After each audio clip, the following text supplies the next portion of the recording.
Hello, fictional. Welcome to the crossover What Ifs. Today we are gonna see, what if Naruto was the last Woodbender and got harem? Part 2. If you end up liking this video, please consider subscribe, so without further ado, let's get into the video. After leaving on to his fate, the two benders, who looked a lot happier than when they had first gone into the forest, walked back to the main hut where they found Sokka leaning against the banister. The oldest out of the gang had a troubled expression, and his eyebrows scrunched up as he gazed at the statue of Kyoshi, as though hoping to see an answer to whatever question was plaguing his mind in the faded and worn woodwork of the long-dead avatar.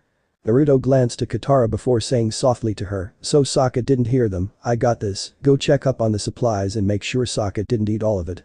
Katara would have rolled her eyes had not Naruto made a strong point, whether happy or sad, Sokka always found comfort in food, usually meat. The younger sister headed into the back of their temporary home to check up on the supplies, while Naruto walked up to Sokka and leaned against the same banister, side by side the young South Pole warrior. "Upper piece for your thoughts, Sokka?" The young woodbender asked as he glanced at Sokka, who still looked down. When Sokka ignored him and continued to stare out into the horizon, Naruto elbowed him, "Come on, Sokka. We may have only just met a couple of minutes ago, but I can still tell when something is bugging you. I'm here to talk to, you know. What with me being a woodbender filled with infinite wisdom and guidance as well as a spiritual guide." Despite his sour mood, Sokka couldn't help but snort. "Yeah, right, like you wrong are filled with infinite wisdom. You have never enjoyed the rich and juicy flavor of blubbered seal jerky, well Mr. Avatar can't see the difference between firewood and blubbered seal jerky. When did this happen?" "Oh, right.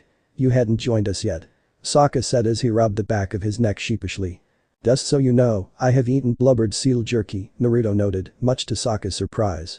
"Really I thought you were just like Kong in that department," Sokka said, still surprised. "Why? Just because I'm a woodbender, that doesn't mean I don't eat meat," Naruto retorted. Sokka spoke nothing seeing the point he was making.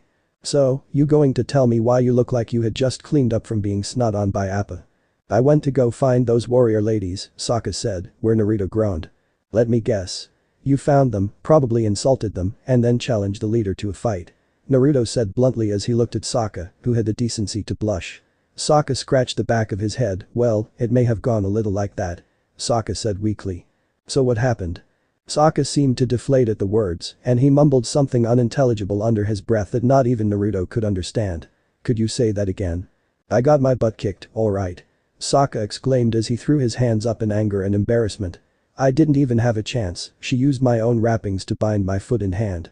"Yeah, Suki is like that, she's a very talented warrior, when it comes to only weapons or fists, without bending, perhaps she's better than me," Naruto said as he remembered 1 week ago when they sparred together. Sokka didn't have much reaction, but looked interested in what Naruto said about Suki. "What am I going to do, Naruto?" he asked sadly. "If I can't even beat a girl in hand-to-hand combat, how am I supposed to help protect you guys against real firebenders? I'm not a bender, I can't use Katara's magical water, I can't run or move as fast as Aang, I can't grow trees out of anything, and I can't even bend at all. I'm the one non-bender in a group of benders," the boy said, depressed as he realized how much of a disadvantage he was at. The blonde wanted to point out that he couldn't grow trees out of anything, but decided not to speak. "Well, for one, you could apologize to Suki," Naruto advised, "maybe if you're nice, she could teach you some moves. You know Sokka, just because she's a girl doesn't mean she can't kick butt and win." Naruto smiled slightly as though remembering a fond time. "My mother, she wasn't a woodbender like my dad and me. But she wasn't afraid to make sure we stayed in line. My dad was the greatest bender of all time, but he was absolutely terrified of mom when she got angry." Sokka was silent for a minute before he asked a question that had been asked by Katara earlier today. "Naruto, what happened to your people?" he asked cautiously, knowing that Naruto's past was something that was considered off-limits, but he was too curious. Naruto chuckled, but it wasn't a warm one like he usually did. Instead, it was cold and bitter. Naruto looked at him, and Sokka noticed his smile didn't seem to reach his eyes. "I don't really like to talk about it, it just," Naruto looked, wanting to say more but pressed his lips, almost trying to stop himself from speaking. Instead, his eyes turned red for a split second before turning back to blue. Sokka looked at the boy with growing dread in his gut. Why did he have a feeling that Naruto's past wasn't a nice one? Sokka nearly winced at the coldness and empathy in Naruto's blue eyes, no longer the color of the ocean, but more of ice. "We don't need to talk about it," Sokka spoke, knowing Naruto would open up to them eventually. Naruto felt the tears forming, felt them flowing down his pale cheeks, but he paid them no mind. He just stared at the statue of Avatar Kyoshi. "Yes. That's better," Naruto managed to choke out. "Katara." When Sokka came to her, telling her that something was wrong with Naruto, she wanted to yell at her brother for opening his big mouth, but he just said that it was something about his family. Katara understood very well, she and Sokka knew how it was like. They had lost their mother to the Fire Nation, who had come looking for the last waterbender that had managed to elude them since the raids. Their mother had protected her youngest and declared herself the last waterbender in the whole South Pole. By the time Katara returned to their tent with her father hot on her heels, it was too late.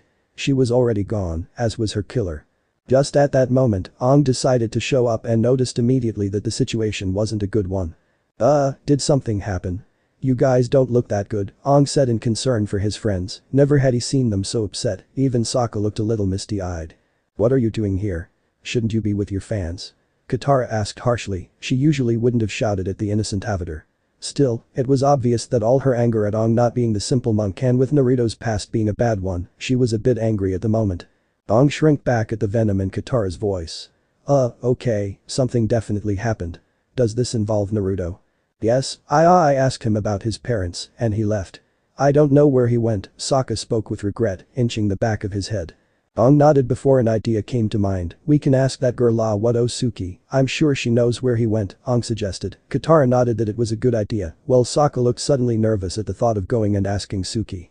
Aang seemed not to have noticed the nervousness in Sokka since he immediately left the house, running like the wind, leaving the Water Tribe siblings in the dust, literally.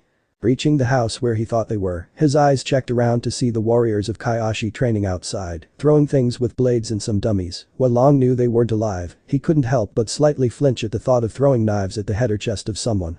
He was about to make his presence known when he heard tired breathing from behind. Turning around, he saw his friends barely making up to him. Sokka had his hands on his knees, trying to catch his breath before he raised his head to make eye contact with the airbender. And you walk like a normal person, seriously it is really that hard, Sokka said, annoyed at him, almost shouting at him. Even Katara didn't try to say that Sokka was wrong in this situation. Aang itched his head in embarrassment before turning to look at the Kyoshi warriors. They had stopped training and were looking at them, more him with curiosity and some with annoyance. Can I help you with something, Avatar? One of them approached, asking respectfully. Yes, we would like to talk with Suki, Aang said, not really noticing that much of the difference between them. They all looked the same to him. I'm Suki, the girl who had approached spoke with clear annoyance. Oh. Well, we wanted to ask if you know where Naruto is. Mentioning the name seemed to get the attention of every Kyoshi warrior there. Why? Wasn't he with you? Suki asked with concern in her tone, taking a step closer. Aang wondered how to say that Sokka had a big mouth and had asked the wrong questions when Sokka stepped closer. Yeah, I asked him about his parents, and he left and Sokka stopped when he saw Suki glaring at him, and for a moment, Aang was sure that she might try to beat him up as he was preparing to try and protect his friend. Do you know where he might be? We would want to apologize, Katara spoke with a sincere tone. Suki released a breath before turning to the other Kyoshi warriors. Rest for now, she spoke before turning to the Avatar group and gesturing for them to follow her. Suki leads them inside the forest. Don't ask questions, Naruto doesn't really like to talk about his family, Suki spoke with a hint of sadness in her tone. The group nodded before they kept walking for almost an hour. Sokka was starting to get tired of walking when they reached a clearing. There were no trees around, but only houses, empty houses. In front of them was a big gate with a strange symbol at the top. Looking at the symbol, Aang could have sworn he had seen the same symbol before.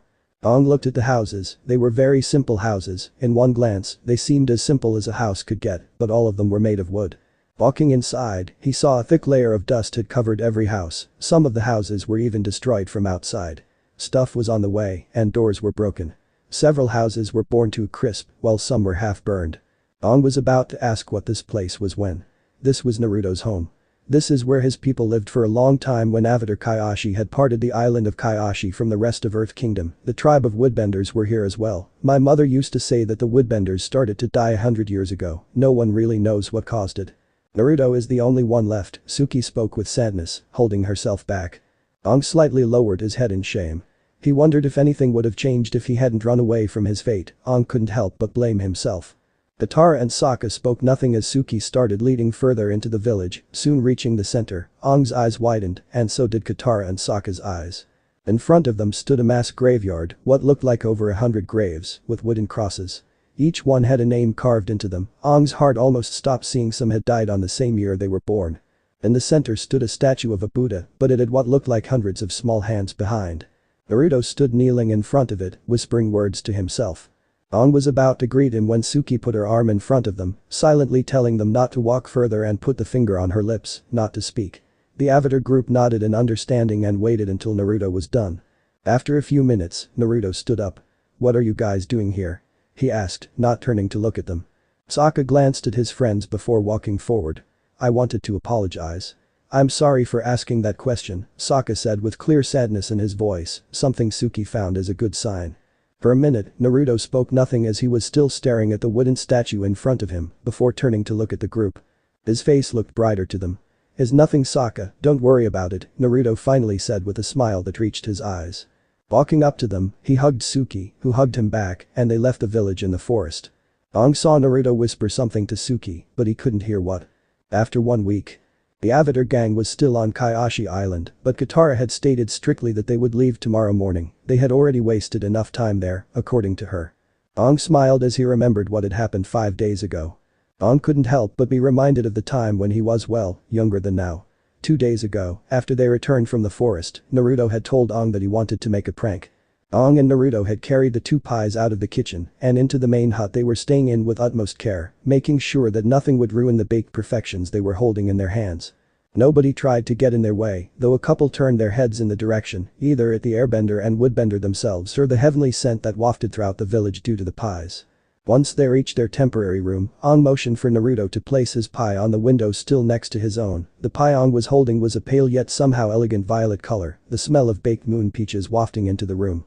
That with its golden crust nearly made the two salivate at the thought of nibbling into the delectable pies. The pie Naruto was carrying was dark red, or crimson in Naruto's opinion. Like the other pie, the dark red custard was raised in the air due to airbending and was still suspended in its form. The whole cream was swirled and seemed to keep its airbending roots within the desert itself. Aang had helped Naruto with it. The smell of baked lychee nut was nearly enough to have Momo, who had entered the room the second he smelled the pie, into trying to devour both the pies. "So, now what? Do we just eat it?" Naruto asked Aang, who still looked like he had something else up his sleeve. Aang used his airbending to cut 2 large slices out of the lychee nut pie, before turning around to face Naruto. "There is another part of the traditional and sacred art of pie baking, and that is this," Aang whispered in Naruto's ear about the other piece. Naruto's eyes widened before his grin matched Aang's. Naruto grabbed a moon peach pie and placed it on the table with the 2 slices of lychee nut pie. The rest of the dark red pie still rested on the window sill. 1. Aang stated as he started to channel wind to their palms. 2. By now, he had formed a large ball of condensed wind within his fingertips. 3. Aang yelled and let his air ball fly and watched it hit the lychee pie, sending it flying into the sky thanks to the boost of the airbender. Naruto and Aang rushed to the banister and watched the dark spot high in the sky start to get bigger and bigger as the pie started to descend. "I have a really good feeling about this, Katara," Sokka was saying to his younger sister as they walked back to the hut they were staying at. "I'm going to ask Suki if she can teach me, surely if I apologize, she'll let me, right?" "I don't know, Sokka," Katara said worriedly, "they aren't like Naruto, and even I wouldn't forgive you that easily if you weren't my brother. I don't want you to get hurt.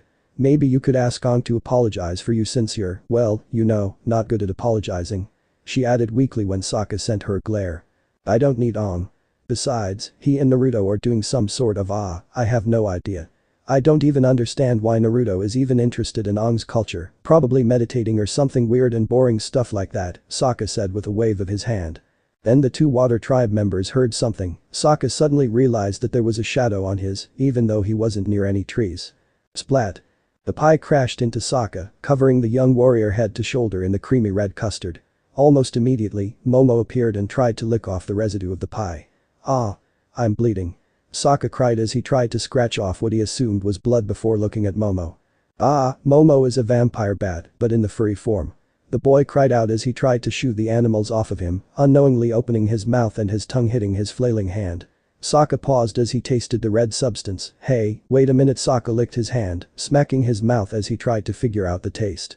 A realization struck him, this is some type of berry sauce, he declared aloud. The tar resisted the heavy urge to hit her boneheaded brother. "Something falls from the sky and douses you in a mysterious red substance, and you just lick it off of your hand," the girl yelled at him in disbelief. "Well, I'd like the option," Sokka started to say before he heard a familiar laugh high above him, joined in by another familiar voice. Once again, realization struck the boomerang user. Sokka's tanned face turned bright red. If he had been a firebending, then the custard covering him would have been boiling and melting off of him. Ong. Naruto. The two benders immediately stopped laughing, both looked at each other before Ong yelled, "Run." And with that, the two benders disappeared, a small puff of cloud and a trail of dust, the only remains of their existence, and where they were headed. Non-bender or not, Sokka gave chase to the two, all the while yelling how when he caught them, he would show them just how much pain a non-bender of the Southern Water Tribe could give to them. Luckily the two benders had managed to calm down the fuming Sokka and offered him the olive branch, which was in the form of a slice of pie. The food lover immediately forgave them when he had a bite, declaring that they could make as many pies as they wanted to, as long as they changed the target to Katara instead of him. Katara immediately whacked the boy on the head, while Ong and Naruto laughed. Naruto. Naruto felt something furry crawl up his arm, and a little pink tongue licked his cheeks, while Naruto scratched the back of Momo's ears. The little animal purred as he hit a certain spot. Naruto. Ong suddenly ran into the room, a broad grin on his face. Guess what? Naruto raised a brow at the energetic airbender. Please tell me it doesn't involve fangirls and that marble trick, he sighed wearily. Ong shook his head. No, something else. Sokka's wearing a dress. Sokka in a dress? Naruto tilted his head in confusion. Did spending a century in that block of ice mess up something in your head? Ong ignored the jab and instead pointed at a lone dojo high up the mountain. Looks like Sokka took your advice. He went to go see those Kyoshi warriors and they agreed to show him how to fight, but he still has to wear the dress and makeup. Naruto laughed at the thought of Sokka in the forest green garb, complete with fan and makeup. It did give him a funny sight. Naruto soon left the house and went into the forest, needing to train his bending. Naruto felt the sunlight hitting his face and inhaled, enjoying the warmth of the sun. For a while, he merely sat there almost in a trance, his form relaxed and free of any tension. Naruto opened his eyes and took in the view. Since he was at the highest point on the island, he could see everything. From the small collection of huts that formed the village they had been staying in, he could even faintly see the stark white fur of Appa in the distance. The ocean surrounded him, and he could see the bay where they had arrived in. While a beautiful island, they only had enough resources to feed themselves. No army would think of wasting soldiers to take this lone island when they have their own mortal enemies to worry about. Naruto suddenly tensed when he saw something in the bay, a large something rising from the water, its form serpent-like, and it seemed to be shaking as though trying to throw something off. Naruto understood that was Unagi, but wondered who was foolish enough to try and mess with him. Deciding to look closer into it, he grew trees and slowly descended from the high point, the tree around him holding Naruto tightly not to fall. Now closer, he saw Unagi was pissed. The reason? Ong was currently hanging on one of the whiskers of the beast for dear life, his yells echoing throughout the bay. Glancing down, Naruto saw Katara standing at the coast. Naruto snapped his attention to Ong when he saw that the Unagi had managed to shake the avatar off. Ong, grab on. Naruto yelled as he swooped down, his hand held out to grab the quickly falling Ong. Ong reached for Naruto, their hands met, but Ong's hand slipped out of Naruto's grasp. Using his trees, the trees moved fast and tightened around his legs, stopping him from hitting the water. Sadly Unagi tried to hit Ong as Naruto tried to get him away. Seeing Unagi coming close, he grew several more trees tightening around him, stopping him dead on track. Seeing he was blocked, that only pissed Unagi even more as he used his strength to break free from his binding. The wood around him started breaking. Unagi, stop, Naruto shouted as he got closer to him. The creature turned his eyes at the voice, his body stopped resisting against the trees around him, he didn't try to destroy them. Naruto sighed in relief and dropped Ong on Katara's arms before turning to Unagi, who almost looked ashamed. It's okay, buddy. I'm not angry at you, Naruto spoke warmly. Unagi raised his head and looked at Naruto again with what looked like a smile. Naruto moved the trees away, the serpent left, disappearing into the depth of the ocean. Ong slowly opened his eyes to see the relieved benders bending over him. Katara?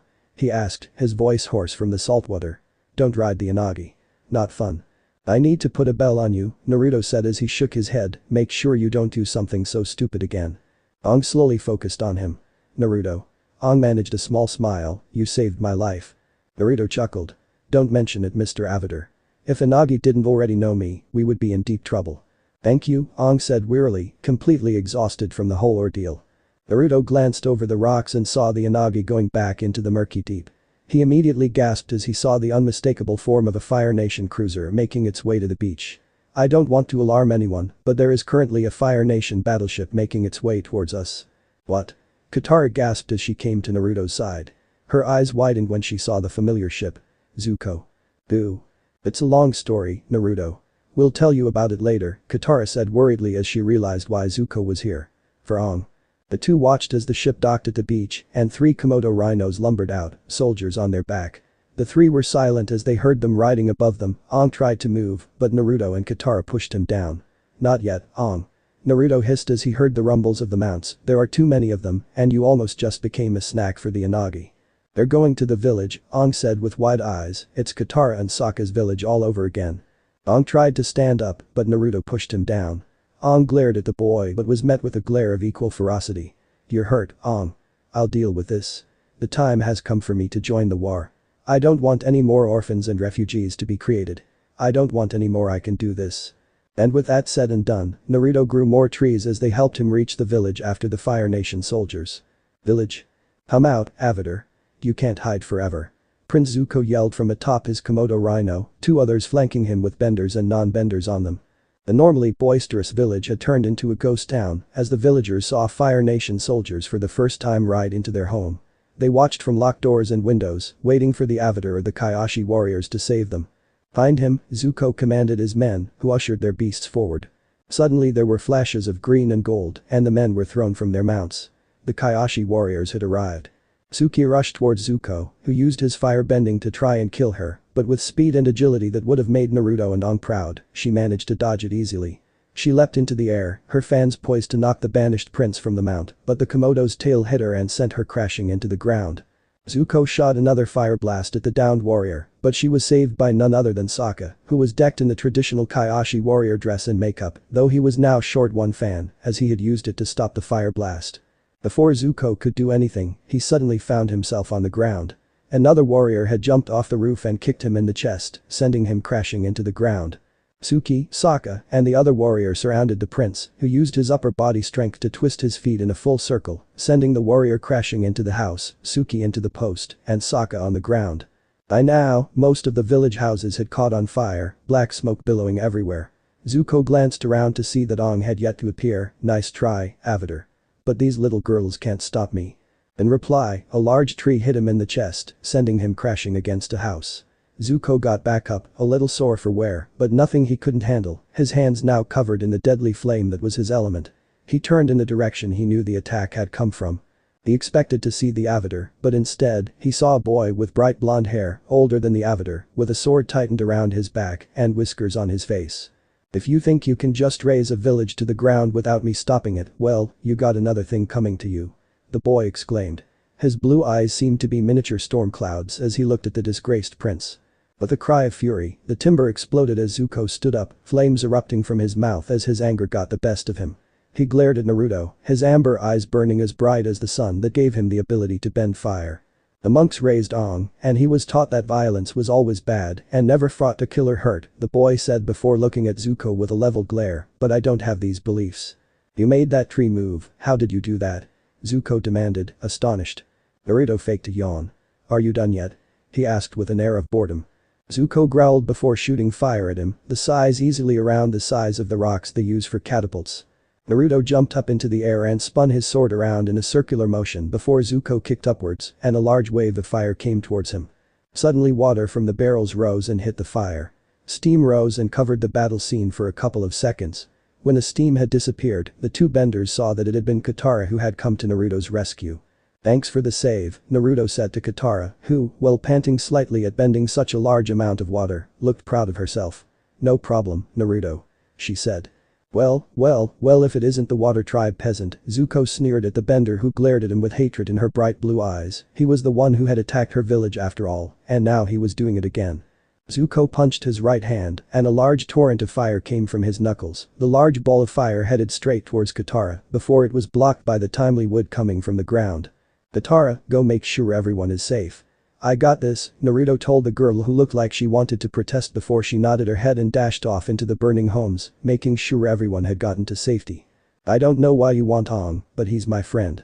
And I don't let Fire Nation take my friends, Naruto told the boy who could only be older than him by about a year. Naruto's eyes were squinted in concentration, for some reason that he couldn't put his finger on it, the attacker in front of him looked familiar.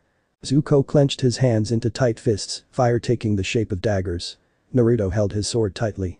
For a second, there was only the sound of burning timber before a wind started to breeze through lightly, sending dust swirling. Both benders charged forward at the same time, Zuko's hands held as though he was about to stab Naruto with his fire daggers. Zuko swung his hand, but Naruto dodged it. The tip of the fire dagger nearly nicking the spikes of hair on his head. Naruto twirled his sword, but Zuko managed to move his head at the last second, preventing himself from getting cut in the head, but that didn't stop Naruto's foot from colliding into his jaw though, blasting Zuko backwards. Zuko fell to the ground with a dull thud, his helmet falling off his head and bouncing a couple of times before rolling face up. Zuko pushed himself up and balanced on his hands as he used both his feet to kick towards Naruto. A large torrent of fire was unleashed and headed towards the young bender. Naruto put an open hand on the ground, a tree grew in front of him, completely blocking the blast of fire. Zuko's one good eye widened when he saw one of his most powerful and deadly attacks be stopped by something as simple as wood, that in the dull ache of his ribs, that signified they might have been broken.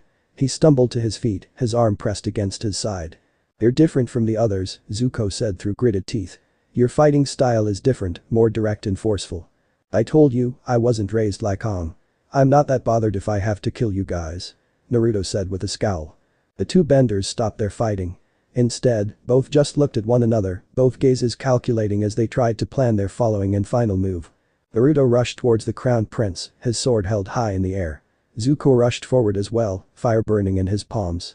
Naruto swung downwards while Zuko punched, the two elements of wood and fire collided and the fire burned through the wood, but it still hit Zuko on the chest, but the wave of the fire threw Naruto away.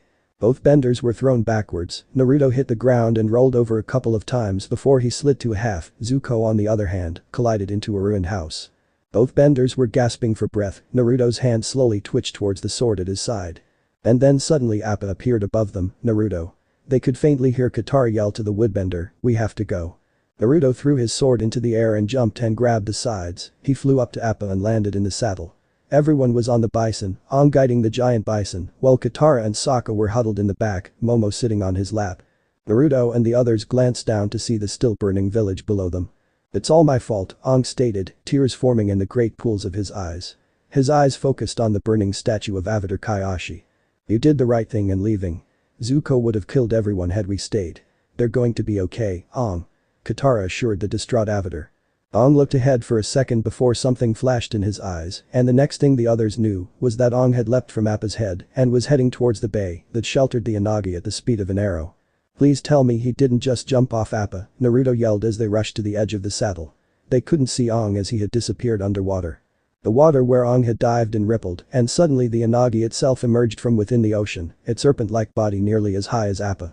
And on its head was Avatar Aang, who held the two whiskers as though they were the same reins he used for Appa. With a great deal of effort, Aang pulled the whiskers back and a large jet of water erupted from the Unagi's maw, dousing the burning village and effectively putting out the fire. The Unagi reared its head and Aang went sailing into the air, only to be caught by Appa. Aang climbed up his spirit companion's flank and sat down on the saddle, dripping wet from the ocean. I know, Aang started to say as he sat down. "That was stupid and dangerous." "Yes, it was," Katara said though she was smiling. Suddenly Katara lunged forward and engulfed the boy in a hug. Aang breathed a sigh of relief, though Naruto was the only one to notice the blush. "So, where are we going next?" Sokka asked Aang as he looked at the map. "Are we going to go to Kangaroo Island as you planned?" Aang thought for a second before shaking his head. "No, I don't want to see if the wallabies have evolved into giant man-eating rodents. I think we're done with the small detours." "So, then where are we headed?" Naruto asked before looking at his burned clothes that had been scorched by Zuko. "Please tell me it's a place I can get some new clothes." "Don't worry. This city has it," Aang said, beaming at them. "It's one of the greatest cities in the world, it's an Earth Kingdom stronghold that I used to visit 100 years ago. We're going to the city of Omashu." As they fly away, Naruto looked at the island seeing the firebenders leaving and chasing them instead. Naruto sighed in relief knowing Suki and the other were alright. Kuzan was never a great firebender. In fact, it was well known that he was mediocre. It never bothered him, even when he had a general father. General Sung, to be precise. His older sister was already known as Lieutenant Hanzu at the young age of 23. Though there was a 10-year age difference between them and they were not particularly close because of it, he did look up to her. She was a skilled firebender, unlike Kuzan, and was entrusted with the management of the royal family's personal guard. Neither of his family members put much pressure on him for his lack of talent, and in fact they encouraged his fascination in advancing his knowledge of history and other scholarly pursuits. "You will be a fantastic advisor to the Fire Lord someday, Kuzan," his father had told him time and again. You have inherited your mother's knack for unearthing patterns and secrets. Yeah, little brother, Anzu had laughed, you'll surpass me and dad someday. While they were currently living in peacetime, the Fire Nation kept up its military. According to Fire Lord Sazin, it was important to keep their nation prepared for any adversaries, especially since the world was still awaiting the reveal of the new avatar after Roku. It was proclaimed throughout the nation that Fire Lord Sazin was devastated for the loss of his oldest friend.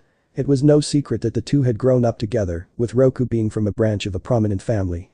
It was a tragedy that 12 years before, Roku had perished in the ashes of a volcanic explosion while trying to save his home from destruction. The Fire Nation had mourned for their lost avatar, but it was time for the cycle to begin anew. According to the legends that Kuzin was told, the next nation that the avatar would be reincarnated in was that of the air nomads. There were whispers that some of the elders in the air temples already knew who the avatar was, and other murmurings that they were still searching. The spiritual ways of his best friend's people were a mystery to much of the world, but all that mystical nonsense was not enough to deter Kuzin from being excited to see Aang. Kuzin was a year older than him, and they had met when Aang was 7 and Kuzin was 8. According to Aang, 7 was the age in which the monks started to expose the children in the temples to the world. They were nomads after all. Aang had come to the Fire Nation on the back of a flying bison, with a younger bison named Appa flying beside it. His guardian, Gyatso, steered them to land in the middle of the capital city that sat inside the caldera on the main island. Kuzin and Aang had met by happenstance because Kuzin had witnessed the landing and he was utterly mesmerized with the strange creatures they had arrived with. They had been best of friends ever since. They exchanged frequent letters and met each other a few times a year. The two of them had gotten into so much trouble and one time stole a dragon egg from poachers to return to a full-grown mother dragon. Aang had even brought him to meet his friend, Prince Bumi, one somewhere in the Earth Kingdom city of Omashu. Normally, it would not have been possible for Kuzin to leave the Fire Nation like that, but it was lucky that his father had been on diplomatic business with the king of Omashu. Of course, the three of them had gotten into more trouble after running into the den of a saber-toothed moose lion and had to sneak back into the city through the sewers. There was nothing like surviving a life-or-death situation to bond over. From then on, the friends kept in touch. This time when Aang and Gyatso arrived on the courtyard of his family's compound, it was on just one bison. Appa was now large enough to carry multiple people, and according to Gyatso, the great beast was about his final adult size. Aang leapt off the bison with his usual enthusiasm and greeted Kuzin with a grin. "I'm so excited. I can't believe we're going to a dance festival," he said while rocking on his heels. The Fire Nation has so many awesome things. There's always something different to look forward to. Gyatso, while an old monk, was young at heart and he showed it. He was dressed in longer traditional air nomad robes than Aang's. His were lengthy and sweeping, deep orange and yellow. Kuzin always thought that his beaded wooden necklace was the best part of what he wore. The carvings of the 3 swirls that symbolized the air nomads were so well made. He wanted to learn more about it. "Yes, thank you for inviting us, Kuzin," said Gyatso, stroking one of the ends of his graying mustache. "I don't think I have been to anything like this in the Fire Nation in many years." Kuzin bowed, putting his hands together. "It is good to see you again, Monk Gyatso," he remarked with respect. Gyatso chuckled good-naturedly, placing his hand on Kuzin's shoulder. "Come now, you know me better than that." Almost as soon as he said that, Appa collapsed onto his belly and shook the entire courtyard, including the deer scare that wobbled and sputtered a spout of pond water onto a nearby turtle duck. The poor animal squawked and waddled away angrily. The 3 of them were lost in a chorus of laughter and mirth, clutching their stomachs and wiping the tears that appeared at the corners of their eyes. The servants and the branch family members went about their day in the interconnected outdoor hallways, some rolling their eyes at them and others giggling. Standing hunched over and huddled together with a giant bison in the middle of one of his compound's many sky wells, it was easy to ignore the others in favor of the happy sunlight that spilled over onto them.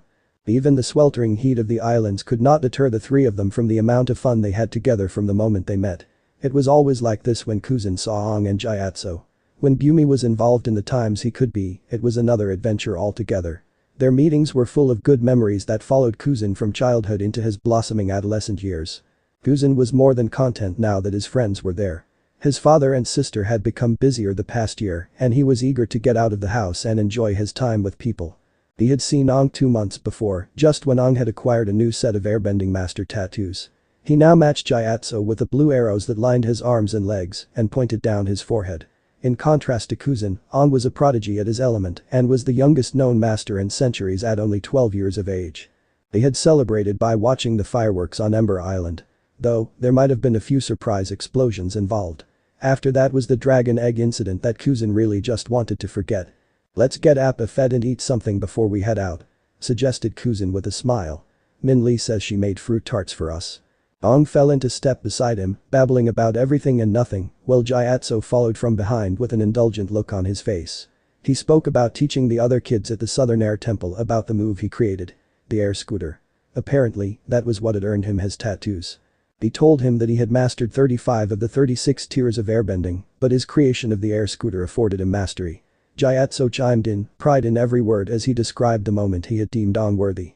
They talked more after they ushered Appa into a barn outback where he would be comfortable in the shade. Ong rolled a bushel of hay toward him, and Gyatso helped fetch a few pails of water into a trough.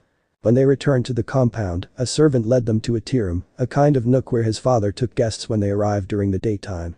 They sat on circular velvety red cushions around a round table. A pot of jasmine tea sat in the center, its flowery aroma escaping from underneath the lid. It was a unique teapot that Kuzin quite liked. It was black and dark red, with raised designs of gold that led to a dragon head spout. Gyatso poured the three of them tea, just as Min-Lee walked into the room with a tray of the promised fruit tarts. "Fresh from my kitchen," exclaimed the woman. She set the silvery tray on the table and joined them for a time. Min-Lee was a member of the branch family that served the main family that Kuzin was part of. They were of noble blood through marriage, but centuries of the dynamic of protectors to the main family and staunch tradition kept their families in a unique status of loyalty to each other. While most of the branch members were non-benders, there were a few rare exceptions. Because of this, they had mastered the art of Kai blocking as their own fighting style. They were acrobatic, agile, and could fight on equal footing or more with any skilled bender. Though, if Kuzin was being honest, he found their naming system a bit odd.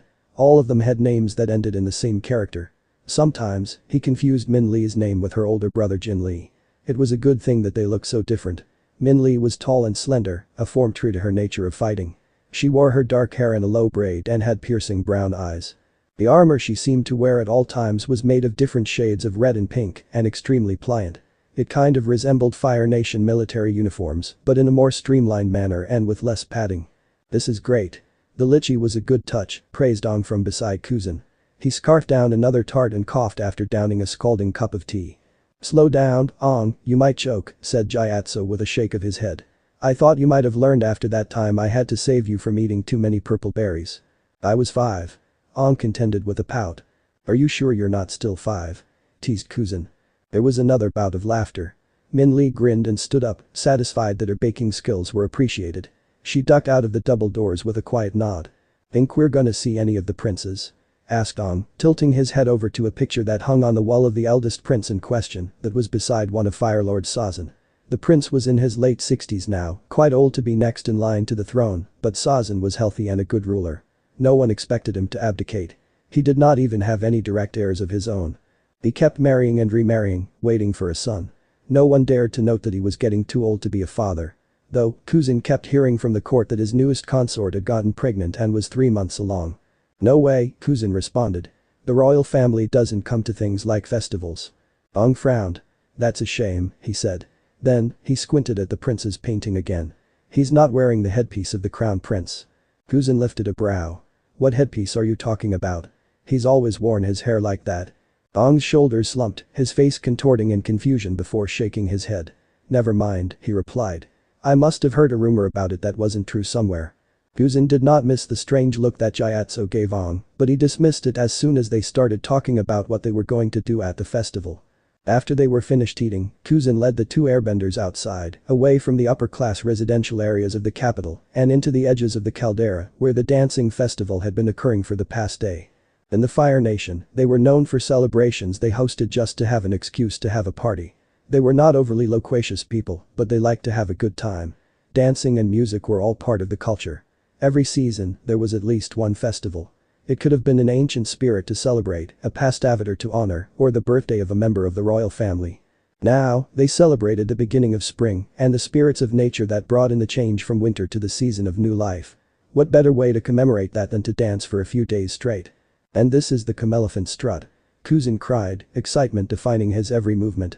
He demonstrated to Ong and Gyatso, shifting his arms from one side of his body to the other in the shape of a camelephant trunk. The tent where most of the dancing was happening was crowded with people from all over the country. The music added a festive ambience with its tsungi horns and flutes that the band played. Fried street food was passed from hand to hand, families skittered by on light feet. There were a handful of air nomads present as well. Aang and Gyatso's people were known for their good humor and free spirits, always finding themselves where there was the most joy. They were also talented musicians and dancers, Kuzin found. Naturally, both Aang and Gyatso caught on to the steps of every dance Kuzin showed them in minutes. They were graceful and made it look so easy. The children circled around them, asking for their hands and to show them airbending tricks. Kuzin waved over at Aang.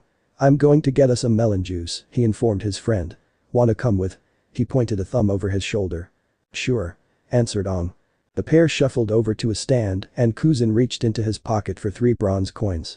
After he shelled them out, he and Aang watched with fond expressions as Gyatso performed Phoenix Flight with a group of small children. There was an air nomad boy and 2 other Fire Nation children.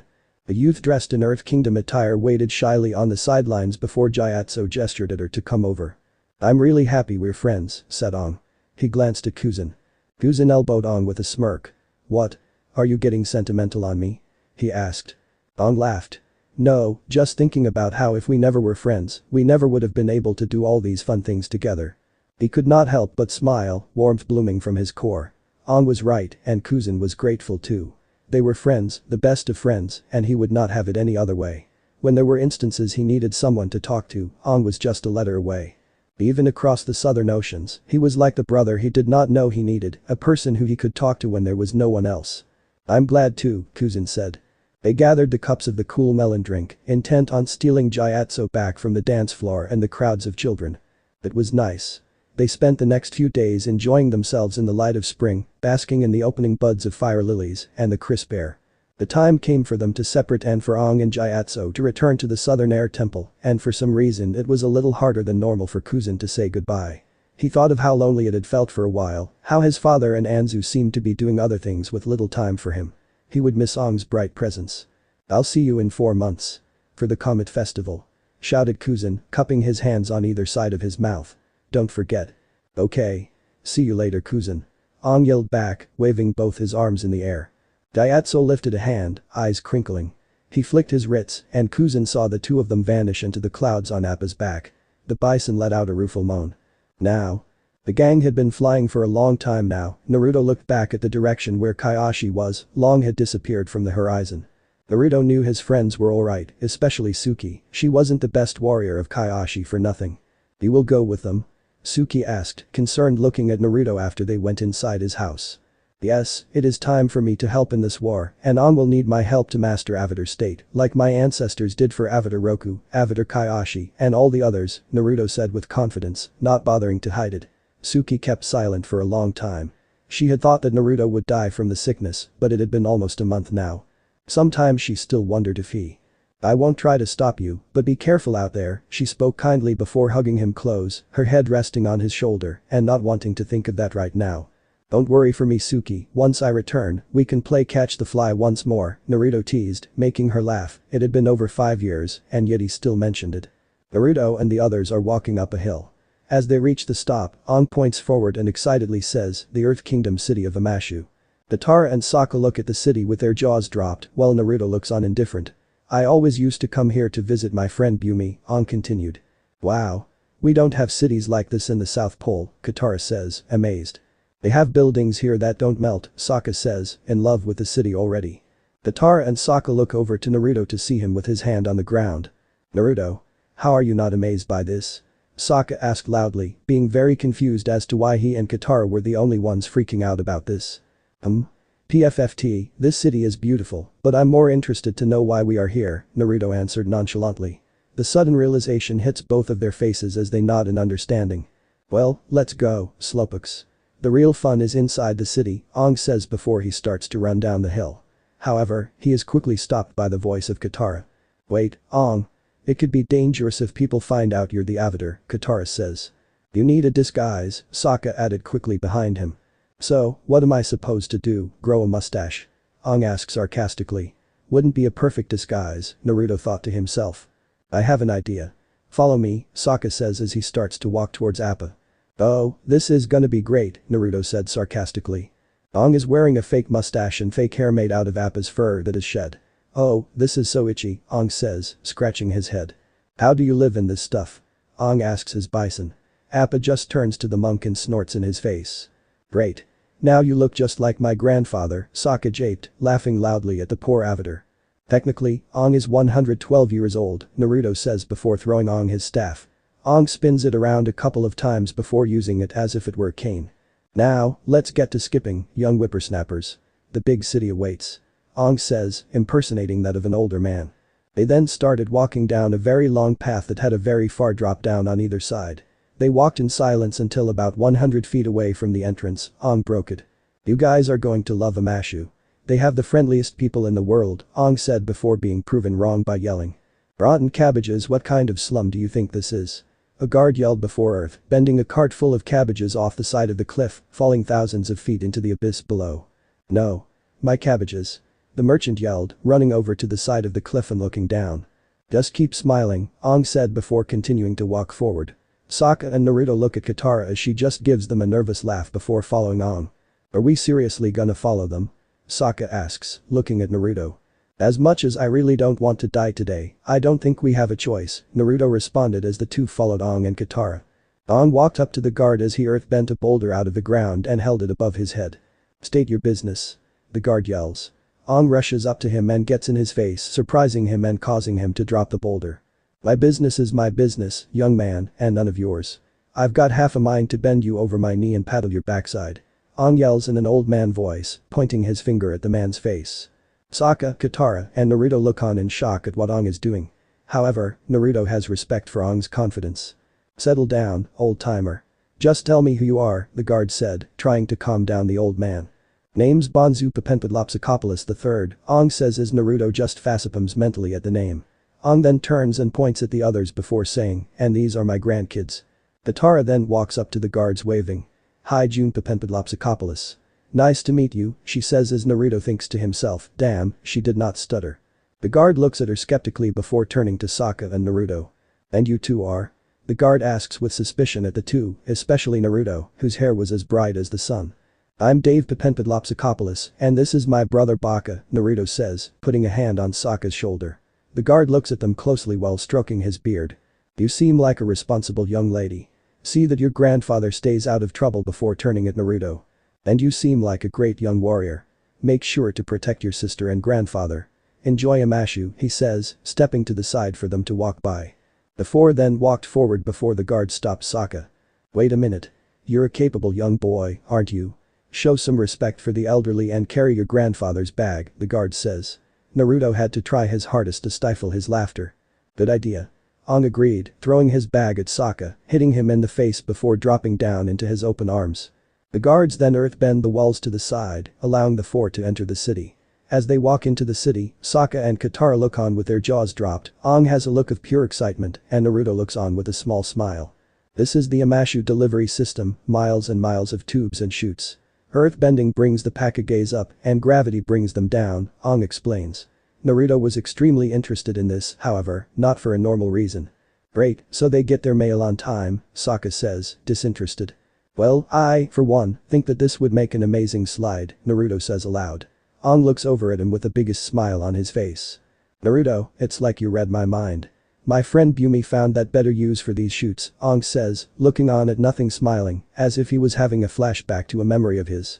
Later they are up at the beginning of one of the chutes, while Aang is in a cart trying to convince the others to get in with him. Aang, I don't know. As fun as I'm sure this would be, there is no way this is legal, Naruto says. One ride, then we're off to the North Pole, Airbender's honor, Aang says, which somehow got the others to agree. Naruto got behind Aang, with Katara behind Naruto and Sokka in the back. This sounded like fun at first, but now that I'm here, I'm starting to have second thoughts. Katara yells as Aang pushes them forward, starting the ride. As they went down the chute, Aang and Naruto were laughing like psychopaths, while Katara and Sokka were clinging to the sides of the Pakage cart, fearing that if they let go, they would fly out and fall to their deaths. Naruto, of course, would not let that happen, but decided to play with them. He leaned back towards Katara before yelling. Come on, Katara. You told me you used to go penguin sliding, how is this any different than penguin sledding? Naruto asked with a smirk on his face. You know how it's different. Katara yelled back, which just made Naruto laugh even more. As the ride continued to shoot, they were in became right next to another one. The four turned to see a cart with spears facing forward going down it. The chutes then merged into one single chute with the spears behind them and catching up. Sokka ducked down to avoid being stabbed as Katara nervously screamed. "I'm on it," Aang said as he moved his weight to the left, causing the cart they were in to jump off the slide and land on a roof before sliding down that through a group of men training to become soldiers, then crashing through an earth railing completely destroying it before finally landing and going down another chute. Katara was holding on to Naruto's waist this whole time and burying her face into his back. "Aang, do something. Use your airbending." Sokka yelled, scared like never before in his life. "Yeah. Good idea. That will make us go even faster," Aang yelled back before waving his arms and throwing them behind them, making them go incredibly fast. As they continued to go down the chute, they gained a lot of attention from the citizens of Omashu. Up ahead them, they saw another Pakage cart completely still as they screamed in fear of crashing. That cart was soon launched down by an earthbender, making them sigh out of relief, only to have them full of fear again as another one came up through the ground and took its place. They were then launched in the air off of a high platform just doomed to fall to their deaths below. However, Naruto brought his wood out, wrapping his arms in wood branches before sending it out and grabbing Katara, Aang, and Sokka by the waists, before then grabbing the cart with his wood branch as well and pulling them down into it. Aang was still in the front and Sokka was still in the back. However, Katara and Naruto now switched places, with Katara facing Naruto. The cart landed on another roof, sliding off and crashing into a building, destroying countless pottery pieces. Katara grabbed onto Naruto for dear life once more, but this time she buried her head into his chest. Naruto grabbed Katara and pulled her closer to him. The cart crashed through a few more buildings before hitting an earth wall and destroying it, making them lose almost all of their momentum. They fell down as Naruto and Katara were launched out of the cart into the air. Naruto wrapped his arms around Katara and put himself between her and the ground before crashing through a roof. "Ow, that hurt," Naruto said as he looked up and saw Sokka and Aang on top of each other next to the cart which crashed into a merchant cart of cabbages. "My cabbages? You're going to pay for this?" the merchant yelled. A group of guards then surrounded Sokka and Aang, arresting them before walking over and doing the same to Naruto and Katara. The four were brought to the throne room of the king of Omashu and forced to kneel. The four looked up to see a very old man in green robes who had a crown with two very long horns coming out of both sides. The old man looked at Aang and Naruto before humming to himself as if in confusion and surprise. "Your Majesty, these juveniles were arrested for vandalism, traveling under false pretenses, and malicious destruction of cabbages," one of the guards said, addressing the king. "Off with their heads. One for each head of cabbage." The merchant, who for some reason was present, yelled angrily. Naruto just scoffed before turning to him. "Seriously? Weren't your cabbages rotten anyway? How did you even get in the city?" Naruto asked, making the merchant nervous. Aang just nudged him in the arm, trying to get Naruto to shut up. The blonde just looked at him with a seriously look. "What? If anything, he's the one who should be getting punished for trying to poison the citizens. Also, who the hell sells cabbages?" Naruto asked. "Silence. Only the king can pass down judgment." "What is your judgment, sire?" the guard asked as the king looked at all four of the criminals closely. Sokka had a face full of nervousness, Katara had one of innocence, Aang avoided looking at the king entirely, and Naruto gave him a cold stare right in the eyes. Throw them, the king started as Aang, Katara, and Sokka started to get nervous. Still, Naruto, on the other hand, he was getting ready to fight his way out, which would be more difficult than normal, considering he wasn't close to the earth to grow trees. The feast, the king finished, which surprised everyone in the room and earned an angry groan from the cabbage merchant. "Ha! That's what you get for selling cabbage, you dumb mother." However, he was then stopped by Katara leaning over and hitting him hard in the head. Okay, I'll stop." Later the group of four are sitting at a very long table as the king is standing behind them, chuckling. "The people in my city have gotten fat from too many feasts. So, I hope you like your chicken with no skin," the king says while putting an arm around Aang. "How about you? I bet you like meat," the king says, turning to Sokka and shoving a drumstick into his mouth. "You have no idea how wrong that sounds," Naruto says. The king then walks back to his seat on the other side of the table before once again striking up a conversation. He turns to Naruto before speaking. "Young man, please tell me, why aren't you eating any of the food I am offering you?" the king asks. "Well, if I am being honest, it's because I don't trust you," Naruto responds with no hesitation. "Naruto!" Katara yells, not wanting him to be so impolite. No, it's okay," the king says to Katara before turning back to Naruto. "And why is that? Why do you not trust me? I have been nothing but generous to you, have I not?" the king asks. "Well, besides the fact that you are a crazy old man, I believe you are hiding something," Naruto says, which makes some of the guards angry as they start to step forwards to defend their king before getting waved off by him. "And what is it that you think I am hiding?" the king asks. "I don't know yet. I was hoping you could tell me, Your Majesty, Naruto says, putting extra emphasis on his last two words. The king, however, just ignores Naruto and asks Aang a question instead. So, tell me, young bold one, where are you from? The king asks, which just annoys Naruto as he didn't get an answer to his question. I'm from Kangaroo Island, Aang answers. Oh, Kangaroo Island, eh? The king rhetorically asks. I hear that place is really hopping, he jokes as he just gets blank stares from the four before Sokka bursts out in laughter. The other three just stare at him with a you can't be serious look, making him uncomfortable. What? It was pretty funny, Sokka says, embarrassed that he was the only one who laughed. The king then grabs everyone's attention by yawning. All these good jokes are making me tired. Guess it's time to hit the hay, the king says while leaning to his side and grabbing a drumstick out of his sleeve before launching it towards Aang. Naruto gets up and leans over to catch it, but it is too late as Aang is forced to use airbending to stop it. All the guards in the room gasp at the sudden reveal that Aang is an airbender. There's an airbender in our presence, and not just any airbender, the Avatar, the king says, standing up. Aang just looks at him nervously, still using his airbending, keeping the drumstick in the air before dropping it on a plate quickly. Now, what do you have to say for yourself, Mr. Papenpadlopsicopoulos? The king asks in an accusatory tone. Okay, you caught me. I'm the Avatar doing my Avatar thing, keeping the world safe. Everything checks out, Aang says awkwardly before he pulls the cloth on the table up and looks under it. No firebenders here. So, good work, everybody. Love each other, respect all life, and don't run with your spears, Aang says as the four of them back up towards the exit. We'll see you next time. He yells before being stopped right at the exit as they were stopped by two guards who crossed their spears, blocking the way. Naruto turns to them angrily. Move, he says, slowly tilting his head to the side. Before I make you move, he threatens as the guard gives him a look of amusement, thinking Naruto was just a helpless kid. Naruto chuckles before grabbing the guard's spear and snapping it in half over his knee. The guard was stunned by this. The other guard then charges him with his spear forward before Naruto grabs the spear and throws it and the guard holding onto it, over him and to the side of the room.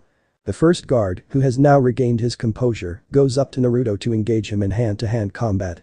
That proved to be a great mistake, however, as Naruto dodged his first few attacks until the guard left his midsection open as Naruto landed a hard kick to his ribs, knocking him down before bringing his leg up and slamming his heel onto the guard's helmet, rendering him unconscious.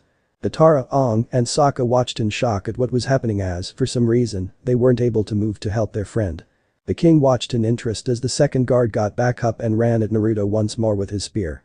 Naruto, seeing this, jumped into the air and twirled horizontally to the ground twice before sending his leg forward and kicking the spear out of the guard's hands as it stabbed into the wall. The guard then ran forward and kicked the back of Naruto's knee, making him go down to one knee before putting his fists forward, ready to attack if Naruto moved. Surrender, the guard ordered. You know I don't think I will, Naruto said before jumping up and sending a mid-air roundhouse kick straight to the guard's temple, knocking him out. Four more guards came in and surrounded Naruto as they slowly closed in. Naruto once again jumped up, kicking two of the guards forward away from him before he landed on his back. The other two guards stood above him before Naruto spun his body around, kicking the legs out from under the two guards and making them fall on their backs. Naruto then performed a kip-up, getting back on his feet. He turned to one guard who ran at him, trying to clothesline him. Naruto grabbed his outstretched arm, twisted it, and threw him over his head before swiftly knocking him out with a punch to the face. Two guards then came at him at once, which put Naruto on the defensive. He had a guard on either side of him, sending quick punches his way.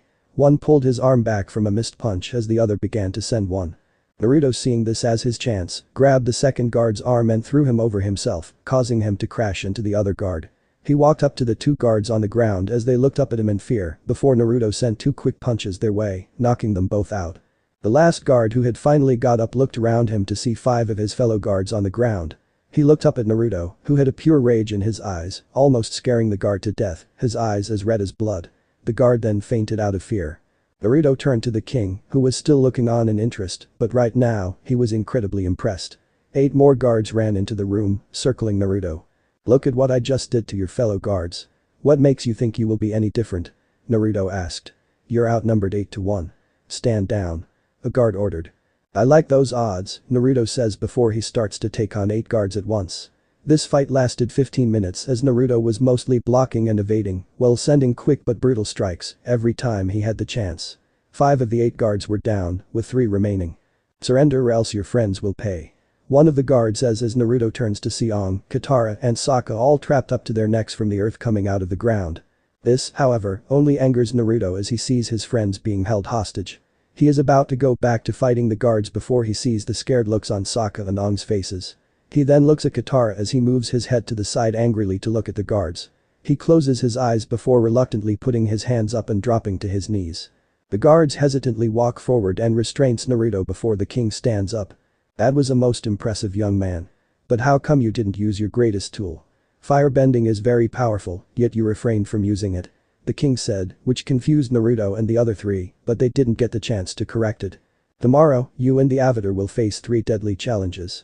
But for now, the guards will show you to your chamber, the king says. My liege, do you mean the good chamber or the bad chamber? A guard asks, confused. The newly refurbished chamber, the king answers. Wait. Which one are we talking about? The guard asks again. The one that used to be the bad chamber until the recent refurbishing, that is. Of course, we've been calling it the new chamber, but we really should number them, the king says awkwardly. Take them to the refurbished chamber that was once bad.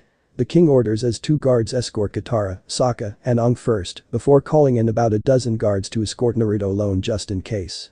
When Naruto finally gets to the chambers the others are in, he sees a big open room with 3 beds, all already taken by the others who are asleep. Naruto begins walking around the room quietly, looking for a possible way out. He put his hand on the floor but couldn't feel the earth, he couldn't woodbend with no earth nearby. After about 20 minutes of looking around, Naruto concluded that there was indeed no way out.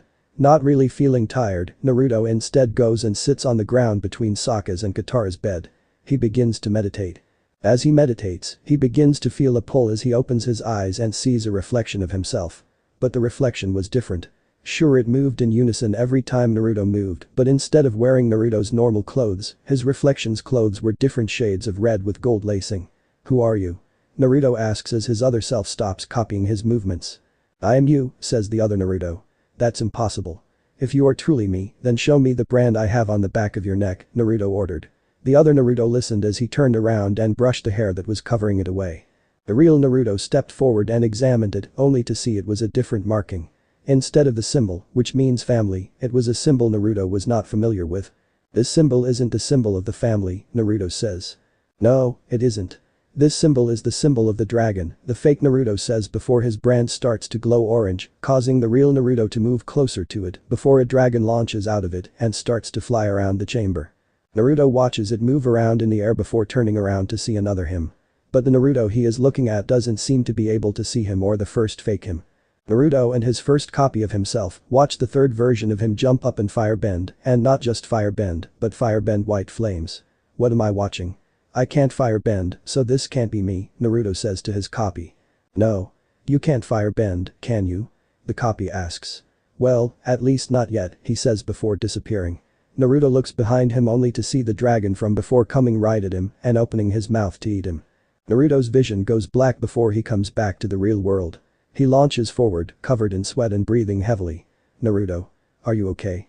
He hears the voice of Katara asking. What's wrong? Naruto turns to Katara, who has a face full of worry. Sorry, did I wake you up? Naruto asks. Yeah, but it's fine, she says, bringing her legs up and dangling them off the edge of the bed. What happened? She asks. Nothing, Katara, go back to sleep, Naruto says, trying not to worry her. Katara looks up around the room and sees both of the other beds taken by Sokka and Aang. Were you sleeping on the ground? She asks. No. I wasn't sleeping at all, Naruto answers. Well, come on, she says, patting the space next to her. You can share with me, Katara says, surprising both Naruto and herself at how bold she was being. Katara Naruto starts but is stopped when he is pulled up by Katara.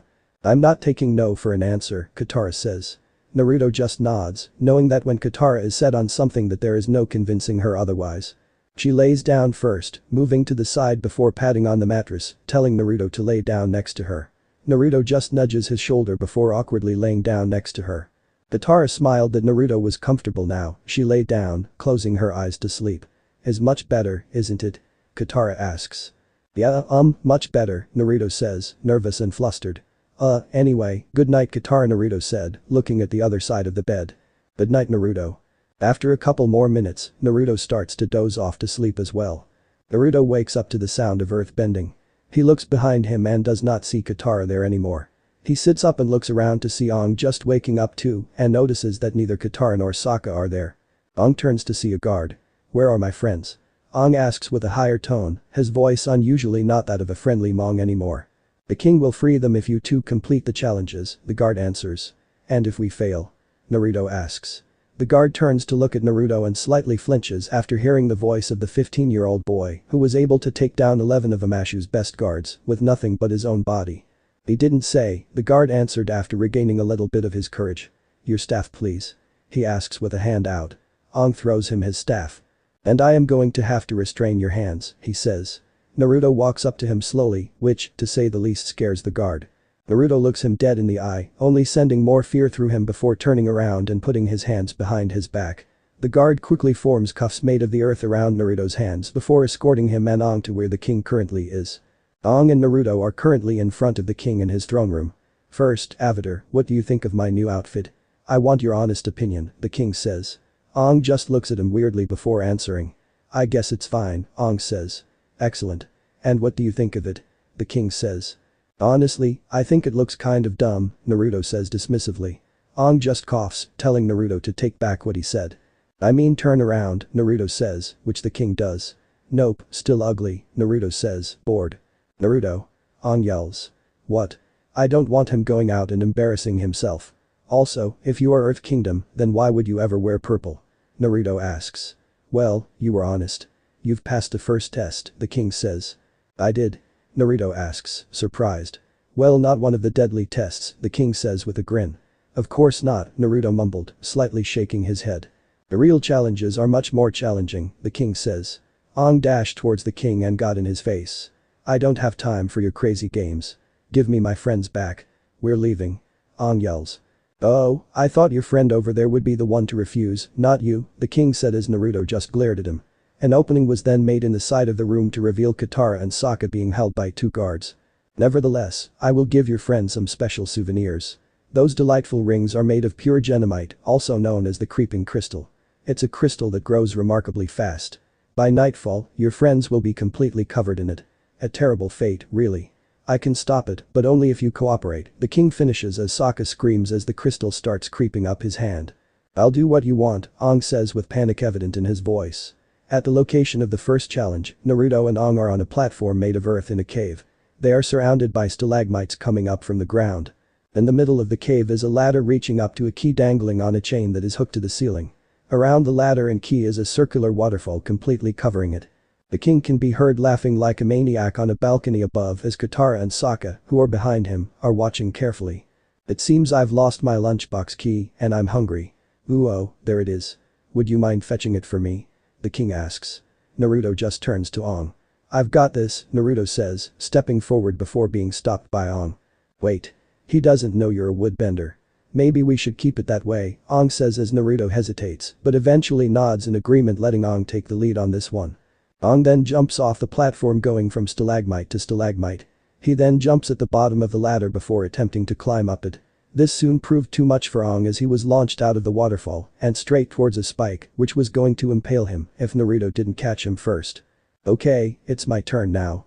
I really don't care if he knows I can woodbend anyway, Naruto says as he puts Ong down. He walks up to the bottom of the waterfall before stopping and taking a deep breath. Suddenly trees grew around him, creating like a shield around him, protecting him. He quickly climbs up the ladder and rips the key off the chain before jumping off to the side. He then bends some wood into a spike before putting the key on the tip and launching it right above the king, hitting the wall and shattering as the key falls down in front of him. Impossible. You should be able to bend only fire, the king says, for the first time looking surprised. I'm not a firebender. Naruto yells out to him, his eyes red again, something the king notices. Later at the site of the second challenge, Naruto and Ong are down in an arena where a small rabbit-like creature is sitting on the pillar. The challenge was to bring the king's pet Flopsy to him. I found Flopsy. Ong yells out. Bring him to me. Daddy wants a kiss from Flopsy, the king yelled out. Come here, Flopsy, Ong says as the two approach the little bunny before hearing and feeling a loud thud come from behind them. They turned around to see a giant goat gorilla. Ong laughed nervously before the giant creature tried to smash the two by clapping his hands. The two both jumped backwards, avoiding the attack before they saw Flopsy running away. Naruto, you distract this guy while I get Flopsy, Ong says before running off. Hey. Why do I have to distract the big guy? Naruto asked but got no answer as he was forced to run from the goat gorilla. After distracting him for a few minutes, Ong ran up next to Naruto. Flopsy. Ong asked as Naruto jumped to the side, trying to avoid getting hit by the creature, but when he looked back, all he saw was the creature cradling Ong in his arms and licking him. Flopsy then ran up to the king and laid on his back before rubbing his belly. Ong and Naruto jumped up out of the giant pen and in front of Katara and Sokka. Naruto then saw that the crystal had grown so much that it went all the way up to their shoulders and all the way down to their ankles. At the side of the third challenge, Ong and Naruto are standing in front of the king on a balcony overlooking an earthbending arena. Your final test is a duel. Or I guess a troll. The king said, grinning more than ever before. As a special treat, you may choose your opponent, the king said as two people walked in and stood next to him. The man on the left had a spear in his hand and two swords on his back. The man on the right was huge and carried a giant axe. Ong looked over to Naruto as if asking who he should pick, which just gained a nudge of the shoulders, signaling that he doesn't know or really care. Point and choose, the king says. So, you're saying whoever I point to that's the person I get to fight? Ong asks. Choose wisely, the king says. I choose you. Ong says while pointing at the king. You know, out of all the things you could have done, this was the worst decision, Naruto said, knowing the king was an earthbender, but not just any earthbender, he could feel the king's kai was all around his bones which meant. Ha ha. That's because it was, the king said as he stood up straight and threw his robe off, revealing an incredibly fit body underneath. The king then launched the two back and into the arena before jumping down himself. You thought I was a frail old man, but I'm actually the most powerful earthbender you will ever see. And you were onto me from the start, which is most impressive. So for that. The king says as he stomps his foot in the ground, which makes the edge of the arena go down, and water flows up to take its place. I'll let you use your wood bending. The king then kicked up 3 boulders and sent them at Ong, while Naruto was growing wood around him and using the heart tree technique as he made 8 different arms of wood come out from behind his back. Ong dodges all the boulders sent at him. Typical airbender tactic, avoid and evade. I'd hope the avatar would be a little less predictable, the king said before sending another boulder at Ong, making him jump up and spin his staff so he would stay in the air. Don't you have any surprises for me? Sooner or later, you'll have to strike the king started but was cut off when wood wrapped around his leg and pulled him in the air before slamming him to the ground. Sorry, what was that? You didn't finish. Naruto said as he pulled him up again just to slam him back to the ground. He went to do it for the 3rd time, but before he could, a small boulder was sent his way, causing him to sidestep. The king then threw a boulder at the ceiling right above where Ong was knocked to the ground by falling debris. Ong started to run towards the king, who just sent earth pillars up from the ground, causing Ong to dodge before being launched up by one. Oh, you'll have to be more creative than the king started but was once again cut off by Naruto, who hit him with wood to the face and knocked him to the ground. Why do you keep interrupting my one-liners? Don't you know it's rude? The king said, sending a boulder towards Naruto, who just wrapped wood around it and flung it back at the king. Why do you keep forgetting about me? Don't you know that's rude? Naruto quipped before the king sent another boulder his way, but Naruto just crushed it with wood. However, when the 2 pieces of the boulder fell to the ground, it kicked up a large dust cloud, making it impossible for Naruto to see. Out of nowhere, a pillar of earth hit Naruto and launched him back into the arena walls, where the king then restrained his limbs to the wall. Now stuck and having no way to get back in the fight, Naruto was forced just to watch Ong get beaten by the Earth King. After a couple of minutes of just watching Ong get his ass handed to him, Naruto was having enough as he ripped his hands free from the restraints before bending wood and crushing the restraints on his feet of dropping him down. As he looked back up at the fight, he saw Ong and the king on either side of the arena. How are you gonna get me from way over there? The king tauntingly asks Ong. I'm not, Ong says, which confused the king before he was blasted back into the wall by wood. I am, Naruto said as he shot towards the king a dragon-shaped wood. The king immediately used a pillar to block it. Still, the dragon crushed through it before tying himself around the king, the mouth open with sharp spikes for teeth enough to tear a man apart. Ong for a second thought Naruto might crush the king, but the blonde stopped the dragon just an inch from his face. Haha. Well done. You fight with much fire in your heart, the king says as then bends the earth below him, making him fall in before reappearing on the balcony from before. Naruto and Ong got up to the balcony using their bending as they stood in front of the king and the almost fully covered Sokka and Katara. You've passed all my tests. Now, you must answer one question, the king says. That's not fair. You said you would release our friends if we finish your tests, Ong yelled. Oh, but what's the point of tests if you don't learn anything? The king asks. Answer this one question and I will set your friends free. What is my name? The king asks. From the looks of your friends, I'd say you only have a few minutes, the king says before he walks off. How am I supposed to know his name? Ong asks, clueless. Think about the challenges. Maybe it's some kind of riddle, Katara says. I got it. Sokka yells, gaining everyone's attention. He's an earthbender, right? Rocky. Sokka exclaims. This is just greeted by silence and blank looks. You know, because of all the rocks. We're gonna keep trying, but that is a good backup, Katara says. Okay, so back to the challenges. We got a key from a waterfall, we saved his pet, and we had a duel or trill, I guess, Aang says. Well, that doesn't help at all. There is no correlation between those things, Naruto says. I know his name, Aang says. You wanna share it with us? Naruto asks. Bumi, Aang spoke, almost shouting. They join in a hug as Naruto, Katara, and Sokka are standing a little away from them. Yeah, that's nice and all, but could you maybe stop our friends from dying? Naruto asks. Bumi just reaches forward and shatters the crystals, catching a piece in his hand. Genomite is made of rock candy, Bumi says before taking a bite out of a piece. After having a conversation with Aang about how he must master the 4 elements, Bumi asks to speak with Naruto alone. Is there a reason that a crazy old king wanted to talk to me? Naruto asks. Hey. Who are you calling old? Bumi asks, which just earns a blank stare from Naruto. Okay, I'm old. But I wanted to talk to you about something important. As I'm sure you noticed, I originally thought you were a firebender. That was not a mistake, however, Bumi said, which Naruto raised his eyebrow at, but Bumi could feel he had half crossed a line. You can woodbend, for a long time, I myself had thought of bending wood, but I never was able to do, as for me believing you can firebend. Naruto listened to Bumi for a whole hour before returning to his gang. Naruto says his goodbyes and starts to head out of the city to where the others are with Appa. As they flew away from Omashu, the blonde couldn't help but think of what King Bumi told him. So this part ends here. Alright, that's it for today's video guys, let me know in the comments section how was the story, and also don't forget to like, share and subscribe. I will meet you in another video, bye bye.